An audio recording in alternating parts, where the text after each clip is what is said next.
Hello everyone, welcome to IAS point. आज हम लोग यहाँ पे अपना चैप्टर एक न्यू स्टार्ट करने वाले हैं जो कि 5 चैप्टर है और इसमें बात करेंगे समकालीन दक्षिण एशिया की। ठीक है, तो अभी हमने शीत युद्ध की बात की। शीत युद्ध के बाद किस तरीके से जो दो ध्रुवीयता का उदय हुआ था उसका खात्मा कैसे हुआ सोवियत संघ का, और फिर आगे उभर के आता है सिर्फ एक उसमें आता महाशक्ति के रूप में अमेरिका आता है। उसको भी हम लोगों ने देखा, उसकी कमियाँ अच्छाइयाँ सारी बातें समझे।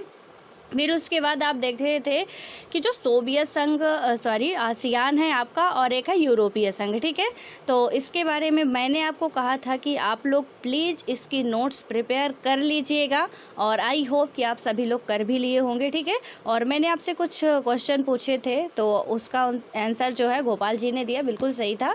आज के लिए आपका क्वेश्चन एक और है और इसको भी आपको सॉल्व करना है। ये 2012 में क्वेश्चन पूछा गया था। क्वेश्चन क्या है आपका कि भारतीय संविधान के निम्नलिखित में से कौन से प्रावधान शिक्षा पर प्रभाव डालते हैं। ठीक है, ध्यान से सुनिएगा। तो क्वेश्चन एक बार फिर सुनिएगा कि भारतीय संविधान के निम्नलिखित में से कौन से प्रावधान, ठीक है, शिक्षा पर प्रभाव डालते हैं। आपका पहला स्टेटमेंट क्या है कि राज्य के नीति निर्देशक तत्व, ग्रामीण और शहरी स्थानीय निकाय, दूसरा ऑप्शन है, यानी कि दूसरा स्टेटमेंट है। तीसरा स्टेटमेंट है जो 5वीं आपकी अनुसूची है, और चौथा स्टेटमेंट है 6वीं अनुसूची, और 5वां स्टेटमेंट है आपका 7वीं अनुसूची। ठीक है, तो यहाँ पे आपको बताना है कि जो निम्नलिखित कूटों के आधार पर सही उत्तर आपको चुनना है। तो पहला ऑप्शन है केवल 1 और 2, दूसरा ऑप्शन है 3, 4 और 5, चौथा ऑप्शन है यानी कि तीसरा ऑप्शन है आपका केवल 1, 2 और 5, और चौथा ऑप्शन है 1, 2, 3, 4 और 5। ठीक है, तो एक बार क्वेश्चन फिर से सुनिए आप लोग, और यदि पेपर हो आपके पास 2012 का ये क्वेश्चन है, डाउनलोड कर लीजिएगा कहीं से भी एग्जाम का। तो इसमें क्या पूछा गया, भारतीय संविधान के निम्नलिखित में से कौन से प्रावधान शिक्षा पर प्रभाव डालते हैं। पहला मैंने क्या बताया आपको, स्टेटमेंट डीपीएसपी, दूसरा मैंने क्या बताया ग्रामीण और शहरी स्थानीय निकाय, तीसरा 5वीं अनुसूची, चौथा 6वीं अनुसूची, और 5वां जो है आपकी 7वीं अनुसूची की बात करता है। ठीक है, तो शिक्षा के लिए पूछा गया, प्लीज़ इसे ध्यान से करिएगा। और यदि आप लोग ये अनुसूची वगैरह पढ़े होंगे तो आई होप कि आप अच्छे तरीके से इसे कंप्लीट कर पाएंगे। ठीक है, तो कोशिश करिएगा कि आप इसे सही बताने की कोशिश करिएगा, अदरवाइज मैं इसका एक्सप्लेन करूँगी कि किस तरीके से इसका आंसर राइट होगा। ठीक है, सो यहाँ पे हम लोग अब बात करते हैं अपना जो चैप्टर पे आते हैं, किसमें क्या बात करना था। सबसे पहले है कि दक्षिण एशिया। तो आप लोगों में से ऐसा कौन है जो कि मुझे पूरी दक्षिण एशिया की कंट्री बता सकता है। ठीक है, तो यदि आप पॉसिबल हो तो आप कमेंट बॉक्स में लिख के बताइएगा कि कौन कौन सी ऐसी कंट्रियां हैं जो दक्षिण एशिया में आती हैं। वैसे हम लोग बात भी कर चुके हैं कि कौन कौन सी हैं। ठीक है, तो आप लोग बताने की, जो आसियान था ना वहाँ पे हमने देखा था कि ये दक्षिण पूर्व एशिया की बात कर रहा था। तो दक्षिण एशिया के जो भी देश हैं उन्हें बताने की कोशिश कीजिएगा, ना बता पाएँ तो कम से कम आप खुद तो देख ही लीजिएगा। ठीक है, अब यहाँ पे आते थोड़ा सा इसका हम देखते हैं परिचय, और इसमें क्या यानी कि इसके अंतर्गत हमें क्या क्या चीज़ें जानेंगे और क्या क्या पढ़ना है। तो अब बात करें हम शीत युद्ध के दौर में क्या हुआ कि विश्व के एक बड़े फलक पर हुए बदलावों से नज़र हटाकर अपना ध्यान या देखें तो अपने क्षेत्र यानी कि दक्षिण एशिया की ओर मोड़े, यानी कि पूरी दुनिया का हमने भ्रमण किया। अब हम आते हैं अपने क्षेत्र की ओर। ठीक है, और इसमें क्या है कि 20वीं शताब्दी के आखिरी सालों में भारत जब क्या हुआ था कि जब भारत और पाकिस्तान ने खुद को परमाणु शक्ति संपन्न राष्ट्रों की बिरादरी में बैठा लिया तो यह क्षेत्र अचानक पूरे विश्व की नज़र में महत्वपूर्ण हो गया, और स्पष्ट ही क्या हुआ कि विश्व का ध्यान इन जो ये इलाके हैं तो इन इलाकों में चल रहे कई तरह के संघर्षों पर आया था, यानी कि गया, और इस क्षेत्र के देशों के बीच सीमा और नदी जल के बंटवारे को लेकर विवाद कायम है। तो इन क्षेत्रों के बीच दक्षिण एशिया के जो भी क्षेत्र हैं, और दक्षिण एशिया में आपका पाकिस्तान, भारत, नेपाल, चीन, भूटान, ये सारे आते हैं। तो इनमें जो भारत और पाकिस्तान के बीच का संघर्ष है, हम एक ही थे। ठीक है, अलग अलग नहीं थे। 1947 में माउंटबेटन योजना के तहत पाकिस्तान अलग होता है। वो उनकी मांग थी जिन्ना जी की कि हमें भैया अलग पाकिस्तान चाहिए, अलग राष्ट्र चाहिए, तो फिर मजबूरन बनाना पड़ा था। ठीक है, तो इसमें आप लोग देखेंगे कि काफ़ी ज़्यादा सिंधु नदी का जल हो गया, ये जो आपकी सिंधु नदी तंत्र है उसके जल को लेके काफ़ी ज़्यादा विवाद भी चलता है, भारत पाकिस्तान में चलता ही रहता है। ठीक है, इसमें क्या हुआ कि कई तरह के संघर्ष आए और इस क्षेत्र में क्या हुआ कि देशों के बीच सीमा और नदी यानी कि सीमा का भी आज भी पाकिस्तान और भारत के बीच टकराव है कश्मीर के बॉर्डर को लेके। ठीक है, कश्मीर को लेके या पीओके को लेके, मतलब इनमें विवाद चलता रहता है। और उसके बाद आप देखेंगे कि इसके अतिरिक्त विद्रोह, जातीय संघर्ष और संसाधनों के बंटवारे को लेकर होने वाले झगड़े भी हैं और इन वजहों से दक्षिण एशिया का इलाका बड़ा संवेदनशील है और यानी कि काफ़ी ज़्यादा ये सेंसिटिव जोन आप कह सकते हो, जो दक्षिण एशिया वाला इलाका है। और अनेक विशेषज्ञों का मानना भी है कि आज क्या है कि विश्व में यह क्षेत्र सुरक्षा के लिहाज से खतरे की आशंका वाला क्षेत्र है, यानी कि सुरक्षा के लिहाज से इसे देखा जाए इस क्षेत्र को तो कहीं ना कहीं खतरा मंडरा रहा है। और साथ ही क्या है कि साथ ही इस बात मतलब कि एक बात और है कि इस इलाके के बहुत से लोग इस तथ्य की निशानदेही करते हैं और कि दक्षिण एशिया के देश अगर आपस में सहयोग करें तो यह क्षेत्र विकास करके समृद्ध बन सकता है। यानी कि दक्षिण एशिया के मध्य में टकराव ना हो, भारत चाइना का संघर्ष चल रहा है, भारत पाकिस्तान का संघर्ष चल रहा है, तो यदि कहना है विशेषज्ञों का कि हमारे रिलेशन यदि अच्छे हो जाते हैं, सारे देश एकजुट होते हैं, कहाँ के दक्षिण एशिया वाले ही होते हैं, तो किससे क्या होगा कि कहीं ना कहीं हम विश्व में भी अपनी ख्याति जमा सकते हैं।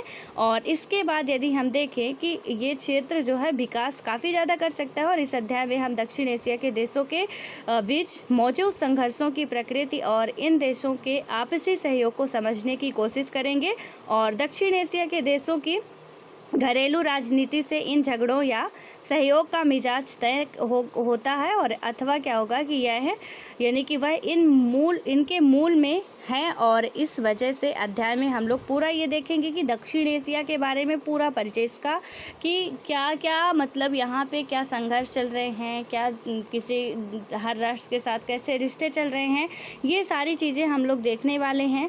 और देशों की घरेलू राजनीति की भी हम लोग चर्चा करेंगे कि किस तरीके से इनकी आपसी राजनीति चल रही है या कि इनके देश के अंदर ही क्या क्या दिक्कतें हो रही हैं, ये सारी बातें ओवरऑल इसमें हम समझने वाले हैं। ठीक है, अब बात करते हैं और एक बार मैं फिर कह रही हूँ कि आप में से जो भी एक तो सबसे पहले बिना देखे कोशिश करिएगा कि दक्षिण एशिया की कंट्रियाँ कितनी आपको याद हैं और उसके बाद नहीं आ रहा तो मैप का सहारा लीजिएगा, एटलस का, और वहाँ से देख के और फिर आप बताने की कोशिश कीजिएगा। ठीक है, कि दक्षिण एशिया की कंट्रियाँ कौन कौन सी हैं। अब आता है कि क्या है दक्षिण एशिया, क्योंकि बार बार हर कंट्री का नाम नहीं लिया जाएगा, दक्षिण एशिया कहा जा रहा है तो आपको समझ जाना चाहिए कि दक्षिण एशिया में एग्जैक्टली ये देश आते हैं, तो इनके बारे में हम चर्चा कर रहे हैं। ठीक है, हम मध्य एशिया की बात करते हैं तो मैंने आपको बताया भी था कि मध्य एशिया में जो भी 7-8 कंट्रियाँ आती हैं आपकी जो भी तुर्कमेनिस्तान हो गया, तजाकिस्तान हो गया, ये सारी कंट्रियाँ जो आती हैं आप इन्हें याद कर लीजिएगा। ठीक है, क्योंकि मध्य एशिया आप कहीं भी आपको आंसर भी लिखना है ना तो आप ये नहीं लिखेंगे कि तुर्कमेनिस्तान, अफ़गानिस्तान या उज्बेकिस्तान, ये सब ना लिख के आप ये भी लिख देंगे कि मध्य एशिया। ठीक है, वहाँ से एग्जामिनर बहुत अच्छे तरीके से समझ जाएगा कि आपको जब गहरा नॉलेज होगा तब आप ये लिख रहे हैं, क्योंकि मध्य एशिया के अंतर्गत सारी कंट्रियाँ ये मध्य एशिया वाली ही आएंगी। ठीक है, तो इसलिए आपको ध्यान रखना है। हम यदि बात करते हैं कि उत्तर भारत में सिर्फ कितने राज्य आएंगे आपको, जो ये जम्मू कश्मीर है आपका, उत्तराखंड हुआ आपका, हिमाचल प्रदेश हुआ, पंजाब हुआ, ये आपके कहाँ पे आएंगे, उत्तर भारत में आएंगे। ठीक है, लेकिन हम बात करें कि पूर्वोत्तर भारत या पूर्वी भारत तो आपका इधर अरुणाचल प्रदेश वाला ये 7 सिस्टर वाला राज्य आ जाएगा। हम बात करते हैं कि मध्य भारत। ठीक है, मध्य भारत में आपके कौन आ जाएंगे, आपका मध्य प्रदेश हो गया, छत्तीसगढ़ हो गया और भी अदर जो कंट्रियाँ हैं। उसके बाद हम बात करें कि दक्षिण भारत में आप देखते हो कि जैसे ही हमने कहा कि दक्षिण भारत, और दक्षिण भारत में आप पाएंगे कि ये दक्षिण भारत यहाँ पे आपका केरला हो जाएगा, तमिलनाडु हो जाएगा, आंध्रा हो जाएगा, तेलंगाना हो जाएगा, तो ये सारे आपके जो है महाराष्ट्र हो जाएगा, ये कहाँ पे आ जाएंगे आपके मध्य भारत में, दक्षिण भारत में आएंगे। ठीक है, उसके बाद आप पश्चिम भारत की बात करेंगे तो पश्चिम भारत के ये इधर वाले राज्य आ जाएंगे। इसलिए आपको ये सारी बातें भी समझ के चलनी हैं। ठीक है, ज़रूरी नहीं होता कि आप एक स्टेट का रट्टा मारो, हम ऐसे भी पढ़ सकते हैं और ऐसे भी समझ सकते हैं। तो इसके बाद अब यहाँ पे क्या होता है कि जो दक्षिण एशिया है, भारत और पाकिस्तान के बीच क्रिकेट मैच कितना तनावपूर्ण होता है, थोड़ा इसको समझते हैं कि क्या है दक्षिण एशिया। तो इसमें कहानी से समझते हैं क्या होता है भारत और पाकिस्तान के बीच। जब भारत और पाकिस्तान का मैच होता है ना, हम लोग खाना पीना छोड़ के देखते हैं। कहीं का मैच हो कोई मतलब नहीं, लेकिन भारत का यदि पाकिस्तान के साथ हुआ तो हम लोग तो खाना पीना छोड़ ही देते हैं। ठीक है, सब के सब, ऐसा कोई भी दुनिया में इंसान नहीं होगा जो बहुत ही मतलब हो कि मैच से नफ़रत करता हो, उसकी बात छोड़ दीजिए। अदरवाइज़ बच्चे बूढ़े सब मैच में बिल्कुल नज़र टिकाए बैठे रहते हैं। ठीक है, तो यहाँ पे ये बताया गया काफ़ी तनावपूर्ण होता है। हम यानी कि यह हम बखूबी जानते हैं कि हमने यह भी देखा है कि क्रिकेट मैच देखने के लिए पाकिस्तानी अथवा भारतीय फैंस जब एक दूसरे के देशों में पहुंचते हैं तो उनका बड़ा आदर सत्कार होता है, गर्मजोशी से मेज़बानी की जाती है। यही हाल दक्षिण एशियाई मामलों का भी है। यानी कि देखिए जो भी है कि वो हमारे उसमें कोई भी बात हो वो अलग बात है। ठीक है, लेकिन यदि भारतीय क्रिकेटर पाकिस्तान जा रहे हैं या पाकिस्तानी क्रिकेटर भारत आ रहे हैं, मान लीजिए कि इस साल जो भी आपका क्रिकेट होने वाला मैच वो भारत में हो रहा, भारत को उसकी मेज़बानी करनी है, तो क्या भारत वाले पाकिस्तान वालों को मार के भगा देंगे? बिल्कुल नहीं भगाते, बहुत अच्छे तरीके से स्वागत सत्कार करते हैं और पाकिस्तान वाले भी हमारा उसी तरीके से स्वागत सत्कार करते हैं, ना फैंस भी और वहाँ के जो भी डिपार्टमेंट वाले हो, तो वो सारी चीज़। ठीक है, सारी सुविधाएं हमें होती हैं, ऐसा कोई उसमें भेदभाव नहीं होता है। इसमें बताया गया है कि यही जो गर्मजोशी से सब लोग मेज़बानी करते हैं और यही हाल आप देख सकते हैं दक्षिण एशियाई मामलों का भी है। यह एक ऐसा क्षेत्र है जहां सद्भाव और शत्रुता, आशा और निराशा तथा पारस्परिक शंका और विश्वास साथ साथ बसते हैं। यानी कि एक तरफ यदि आपकी सद्भावना है, दूसरी तरफ शत्रुता भी है, एक तरफ आप आशा रखते हैं, दूसरी तरफ निराशा भी है, और एक तरफ शंका है तो दूसरी तरफ विश्वास भी है। ये दक्षिण एशियाई के पूरे राष्ट्रों की बात की जा रही है। ठीक है, ये जो इसके वर्ड होते हैं देखिए कितने बिल्कुल सॉलिड वाले होते हैं कि इतने पैराग्राफ में आपको बहुत चीज़ें समझा दिया। और इस किताब पढ़ के हमें ये भी सीखना है कि हम अपने पैराग्राफ को किस तरीके से डिज़ाइन करेंगे।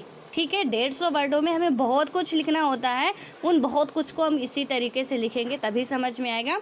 अब क्या होता है इसमें कि शुरुआत हम एक बुनियादी सवाल से करेंगे। यहाँ पे जो बुनियादी सवाल है कि दक्षिण एशिया क्या है। ठीक है, अमूमन क्या होता है कि बांग्लादेश, भूटान, भारत, मालदीव, नेपाल, पाकिस्तान और श्रीलंका को इंगित करने के लिए दक्षिण एशिया पद का व्यवहार किया गया।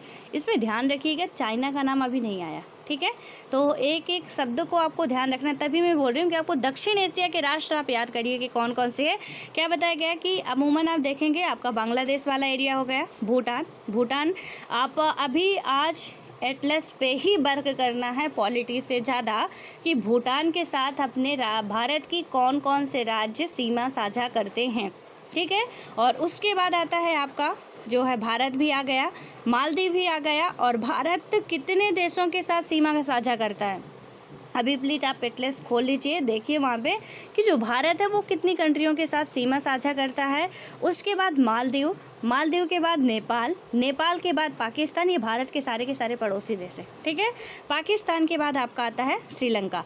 इसके बाद इसे आप क्या कहते हैं? दक्षिण एशिया कहते हैं। आप लिख लीजिए अपने एटलस पे ही, ज़्यादा चीज़ें आप किताब पे एटलस पे या वहीं पे स्टेपलर कर दीजिए, करिए छोटे से पेपर में लिखिए, यदि जगह ना हो ज़्यादा इधर उधर बहुत ज़्यादा नोट्स बनाने के चक्कर में मत पड़ा करिए तो बेटर होगा। जैसे आप यहाँ पे लिख रहे हैं ना, यही जो चीज़ें हैं उठा के आप यहाँ पे साइड पे लिख दो। ठीक है, कि दक्षिण एशिया की ये कंट्रियाँ हैं। सीधे जब भी आप उठा के देखोगे, एटलस आप पढ़ रहे हो, एटलस पे ही आपको भले ही दिख रहा है लेकिन आप फिर भी अपने से एक बार लिख दो दक्षिण एशिया की कंट्रियाँ। इससे क्या होगा कि आप जब भी उठाएंगे आपका पलटते ही नज़र पड़ेगी और वो आपकी एक नोट्स टाइप का बन जाएगा। ठीक है, अच्छे तरीके से उसमें आपका भी लिखा होगा, एटलस का तो मैप वगैरह है ही, सारी चीज़ें आपकी वहीं पे कंप्लीट हो जाएगी। आपको अलग से कोई नोट्स बनाने की ज़रूरत नहीं पड़ेगी, जो भी कागज़ की ज़रूरत है वहीं पे स्टेपलर करिए आप या वहीं पे बना के रख लीजिए। ठीक है, इससे टाइम भी बचेगा आपका और आपको बहुत ज़्यादा चीज़ें ढूंढनी नहीं पड़ेगी, इकट्ठा एक जगह पे मिल जाएगी। अब क्या होता है यहाँ पे कि यदि हम देखें कि उत्तर की जो विशाल हिमालय पर्वत श्रृंखला, दक्षिण का हिंद महासागर, उत्तर में आपका क्या है? ये दक्षिण एशिया में ही है पूरा, ठीक है। अब सिर्फ भारत में नहीं कह सकते हैं। तो उत्तर में आप देखेंगे कि विशाल आपका क्या है, यहाँ पे यदि देखा जाए ये आपका जो है विशाल पर्वत श्रृंखला है, ठीक है। उसके बाद हिमालय पर्वत श्रृंखला, ये पूरा एरिया यहाँ से हिमालय का नेपाल में भी आता है, भूटान में भी कुछ क्षेत्र आता है, चाइना में भी आता है, ठीक है। तो लेकिन चाइना आप इसमें नहीं लिखेंगे, दक्षिण एशिया में चाइना नहीं आता, ठीक है। अब क्या हुआ यहाँ पे कि इसमें आप देखेंगे कि दक्षिण साइड क्या है आपका, ये इधर क्या है, यहाँ पे श्रीलंका है। श्रीलंका की बात की गई कि दक्षिण एशिया में आता है, हिंद महासागर है, ठीक है। उसके बाद आप देखेंगे कि यदि हम बात करते हैं कि पश्चिम का अरब सागर और पूर्व में मौजूद बंगाल की खाड़ी, यानी कि आपका ये पश्चिमी इलाका हुआ और यहाँ पे अरब सागर है आपका, ठीक है। यहाँ पे क्या है, बंगाल की खाड़ी है, बंगाल की खाड़ी, और इसके बीच में ये बांग्लादेश आता है, इधर म्यांमार आता है। ये सारे बंगाल की खाड़ी से भी सीमा साझा करते हैं, ठीक है। अब इसके बाद क्या हो रहा है आपका कि आप देखेंगे कि यानी कि पूर्व में आपने देख लिया बंगाल की खाड़ी, पश्चिम में आपने देख लिया अरब सागर की खाड़ी, दक्षिण में आपने देख लिया हिंद महासागर, और उत्तर में देख लिया आपने हिमालय का विशाल पर्वत श्रृंखला, ठीक है। अब क्या आगे देखें, यदि हम बात करें कि यह क्या है कि इलाका एक विशिष्ट प्राकृतिक क्षेत्र के रूप में नजर आता है, और यह भौगोलिक विशिष्टता ही इस उपमहाद्वीप क्षेत्र के भाषाई, सामाजिक तथा सांस्कृतिक अनूठेपन के लिए जिम्मेदार है। इस क्षेत्र की चर्चा में जब तब अफगानिस्तान और म्यांमार को भी शामिल किया जाता है, ठीक है। कभी कभार इसमें म्यांमार को भी और अफगानिस्तान को भी शामिल किया जाता है, अभी देखेंगे क्यों किया जाता है। चीन इस क्षेत्र का एक प्रमुख देश है, लेकिन चीन को दक्षिण एशिया का अंग नहीं माना जाता है, ठीक है। इसे आपको याद रखना है कि चाइना जो है दक्षिण एशिया का अंग नहीं है। सीधी सी बात, जब सार्क ऑर्गेनाइजेशन की बात करेंगे, जो आपका सार्क ऑर्गेनाइजेशन है, तो इसमें से आप बिल्कुल समझ सकते हैं कि चाइना इसमें इंक्लूड नहीं होगा, क्योंकि चाइना दक्षिण एशिया का राष्ट्र नहीं है, ठीक है। हम दक्षिण पूर्व एशिया की बात नहीं कर रहे हैं, हम दक्षिण एशिया की बात कर रहे हैं। दक्षिण एशिया में चाइना नहीं आता है, ये बात आप बहुत अच्छे तरीके से कंठस्थ कर लीजिए। जब आप मैप देखेंगे तो यहाँ पे आपका ये भारत दिखेगा, ठीक है। उसके बाद ये भारत के बाद यहाँ से आपका जो दिखेगा ये आपका नेपाल दिखेगा, भूटान यहाँ पे आता है, चाइना यहाँ पे आता है, ठीक है। यहाँ पे आपका म्यांमार आता है, इधर मालदीव आता है, यहाँ पे लक्षद्वीप के पास यहाँ श्रीलंका आता है, ये पाकिस्तान आता है। इतना एरिया आपका दक्षिण एशिया का है। उसके अलावा यहाँ पे म्यांमार को भी आप छोड़ सकते हैं, मालदीव है, म्यांमार शायद नहीं है, ठीक है। एक बार और देख लेते हैं तो क्या है, हाँ मालदीव है, यहाँ पे बांग्लादेश है, भूटान है, भारत है, मालदीव है, नेपाल है, पाकिस्तान है, श्रीलंका, और यही आपके सार्क कंट्रियाँ भी हैं, तो इन्हें याद रखिएगा। और सार्क के बारे में भी शायद अभी जिक्र आए आगे। इसके बाद क्या हुआ है कि हम यदि देखें कि चाइना यहाँ का हिस्सा नहीं है, ये आप जान चुके हैं। और इस अध्याय में हम दक्षिण एशिया पद का इस्तेमाल उपयुक्त 7 देशों के लिए करेंगे, और इस तरह परिभाषित दक्षिण एशिया हर अर्थ में विविध मतलब कि विविधताओं से भरा पूरा इलाका है, फिर भी भू राजनीतिक धरातल पर यह एक क्षेत्र है, और दक्षिण एशिया के विभिन्न देशों में एक सी राजनीतिक प्रणाली नहीं है, और इसमें देखेंगे आपकी अनेक समस्याओं, ठीक है, और सीमाओं के बावजूद भारत और श्रीलंका में ब्रिटेन से आज़ाद होने के बाद लोकतांत्रिक व्यवस्था सफलतापूर्वक कायम है। भारत में लोकतंत्र के विकास के बारे में आप एक और किताब का विस्तार से पढ़ेंगे, यहाँ पे हम लोग देखेंगे एक और बुक है, और इस किताब में आज़ादी के बाद के दिनों की भारतीय राजनीति की चर्चा की गई है, शायद इसका सेकंड पार्ट में होगा। और भारत के लोकतंत्र की बहुत सारी सीमाओं की तरफ इंगित किया जा सकता है, लेकिन हमें याद रखना क्या है कि हमें ये याद रखना चाहिए कि एक राष्ट्र के रूप में भारत हमेशा लोकतांत्रिक रहा है, और यही बात श्रीलंका पर भी लागू होती है। पाकिस्तान और बांग्लादेश, यानी कि भारत और श्रीलंका एक राष्ट्र के रूप में देखें तो ये क्या थे, इनका क्या कौन सा वाला लोक मतलब व्यवस्थाएं चल रही थी, शासन व्यवस्था लोकतांत्रिक, ठीक है। वहीं आप देखते हैं पाकिस्तान और बांग्लादेश में क्या था कि लोकतांत्रिक और सैनिक दोनों तरह के नेताओं का शासन रहा। इन्हें ध्यान से समझिएगा, ठीक है, कि भारत में क्या है, भारत और श्रीलंका की हमने बात की कि एक राष्ट्र के रूप में लोकतांत्रिक है, लेकिन वहीं पे आप नज़र दौड़ाते हैं तो जो आपका पाकिस्तान है बांग्लादेश है, यहाँ पे लोकतंत्र के साथ साथ सैनिक व्यवस्था भी बहुत ज़्यादा सैनिक का इफेक्ट यहाँ पे है, ठीक है। उसके बाद आप देखेंगे कि यहाँ पे शीत युद्ध के बाद के सालों में बांग्लादेश में लोकतंत्र कायम रहा। पाकिस्तान में शीत युद्ध के बाद के सालों में लगातार 2 लोकतांत्रिक सरकारें बनी। पहली सरकार बेनजीर भुट्टो, ठीक है, पाकिस्तान में पहली सरकार शीत युद्ध के बाद की बात की जा रही है कि बनती है बेनजीर भुट्टो की, और दूसरी नवाज शरीफ के नेतृत्व में कायम हुई। और लेकिन क्या हुआ कि इसके बाद 1999 में पाकिस्तान में क्या होता है कि तख्ता पलट हुआ। 1999 की घटना याद रखिएगा कि पहले तो लोकतांत्रिक व्यवस्था आती है, उसके बाद तख्ता पलट होता है, यानी कि सत्ता बदलती है, ठीक है। और इसमें क्या होता है कि तब से यहाँ सैनिक शासन है। 2006 तक नेपाल में संवैधानिक राजतंत्र था। ये जितने भी आपके दक्षिण एशिया, सिर्फ हम उसी में बात करेंगे, ठीक है, ज़्यादा आप इधर उधर के ध्यान मत दीजिएगा, साथ ही कंट्रियों के बारे में हमें बात करना है। तो इसमें 1999 में तख्ता पलट होता, सैनिक शासन बहुत अच्छा खासा चलता है पाकिस्तान में, ठीक है।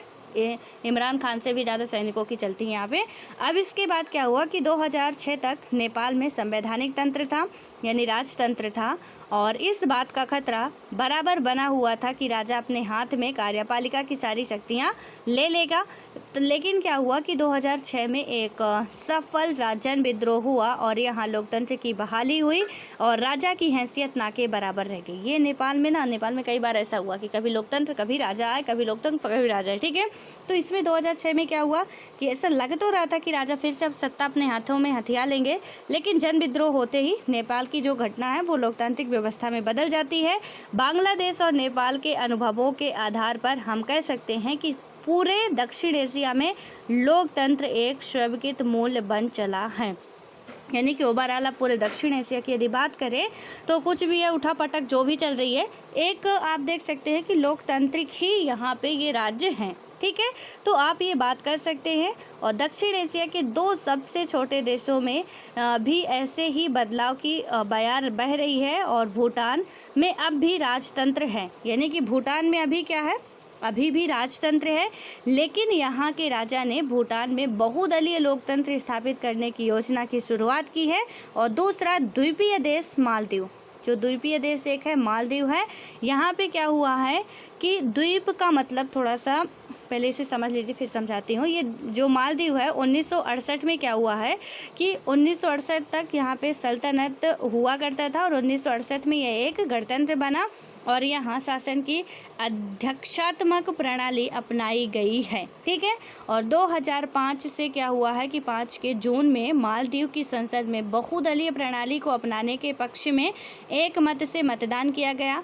मालदीवियन डेमोक्रेटिक पार्टी यानी कि MDP का देश में राजनीतिक मामलों में दबदबा है, और 2005 के चुनावों के बाद क्या हुआ है कि मालदीव में लोकतंत्र मजबूत हुआ है, क्योंकि इस चुनाव के में क्या है कि विपक्षी दलों को कानूनी मान्यता दे दी गई है, ठीक है। तो मालदीव में भी, यानी ओवरऑल आप कह सकते हैं कि दक्षिण एशिया की जो भी कंट्रियां हैं वहाँ पे लोकतांत्रिक व्यवस्था है। अब चाहे तख्ता पलट आ जो कल हो, वो उठा चलता रहता है इधर उधर का, लेकिन है, ठीक है, आप कह सकते हो लगभग कि है दक्षिण एशिया के सारे राष्ट्रों में लोकतांत्रिक व्यवस्था। ये हमने देखा। अभी मैं आपको बात कर रही थी द्वीपीय देश। द्वीपीय देश का मतलब क्या होता है, आपने ये द्वीपीय कंट्रियों की बात की, अभी हमने कहा ना कि मालदीव एक द्वीपीय देश है। भारत एक उप महाद्वीप है, या यदि हम बात करें कि जो भारत है हमारा उपद्वीपीय है, तो इसमें आप क्या देखेंगे, सॉरी प्रायद्वीपीय है, ठीक है, उपद्वीपीय नहीं है, प्रायद्वीपीय है। तो जो प्रायद्वीप का मतलब होता है 3 ओर से जल से घिरा हो, अरब सागर, बंगाल की खाड़ी और आपका हिंद महासागर। लेकिन द्वीप का मतलब होता है कि चारों ओर से भैया ये जल से घिरा हो। तो चारों ओर से आपका जो मालदीव है, लक्षद्वीप के पास है, वो चारों ओर से जल से घिरा हुआ है। और यहाँ पे आज आपका होमवर्क है, प्लीज़ आप वीडियो को पूरा देखा करिए, और जो बीच में क्वेश्चन पूछे जाते हैं उनका भी आंसर दिया करिए, ठीक है। तो मालदीव जो है वो कितने डिग्री चैनल यहाँ से जाता है, 8 या 9, ठीक है, 2 ही ऑप्शन दे रहे हैं, 50-50 का एलिमिनेशन आप करिएगा कि 8 डिग्री चैनल या 9 डिग्री चैनल है जो मालदीव और लक्षद्वीप को अलग करती है, ठीक है। ये क्वेश्चन काफ़ी बार पूछे जा चुके हैं, तो आप इससे भी देखिएगा।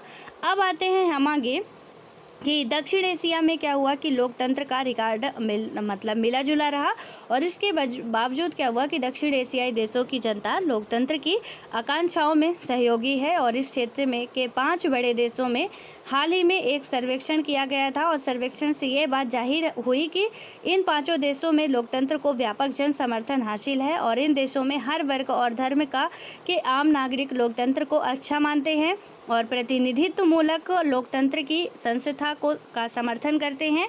और इन देशों के लोग क्या करते हैं कि शासन की किसी और मतलब कि जो भी आपकी गवर्नमेंट की किसी और प्रणाली की अपेक्षा लोकतंत्र को वरीयता ज़्यादा देते हैं और मानते हैं कि उनके देश के लिए लोकतंत्र ही ठीक है। और ये निष्कर्ष बड़े महत्वपूर्ण हैं, क्योंकि पहले आप देखेंगे कि पहले से माना जाता रहा है कि लोकतंत्र सिर्फ विश्व के धनी देशों में फल फूल सकता है। और इस लिहाज से देखें तो दक्षिण एशिया में के लोकतंत्र के अनुभवों से लोकतंत्र की जो वैश्विक कल्पना का दायरा और भी आप देख सकते हैं कि बढ़ा है।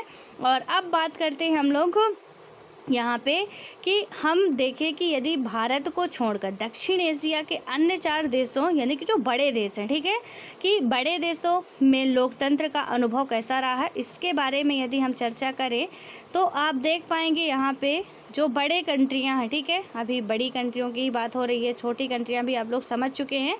यहाँ पे आता है पहला पाकिस्तान में सेना और लोकतंत्र। आप इसे देखेंगे कि पाकिस्तान में सेना और लोकतंत्र का किस प्रकार से प्रभाव था। और ये दक्षिण एशिया का घटनाक्रम 1947 से है, इसे भी आप लोग देखिएगा कि क्या कैसे हुआ। ये यहाँ पे जो इनका, ठीक है, ये क्या है कि इनका घरेलू सकल उत्पाद कितना है, वयस्क साक्षरता कितना है, आयु प्रत्याशा कितनी है, ये काफ़ी पुराना डाटा है। आप एक बार इसे बस समझने के लिए देख लीजिएगा, कोई याद करने की ज़रूरत नहीं है आपको। और ये आपका दक्षिण एशिया का मैप भी है, यहाँ से आप देख भी सकते हैं।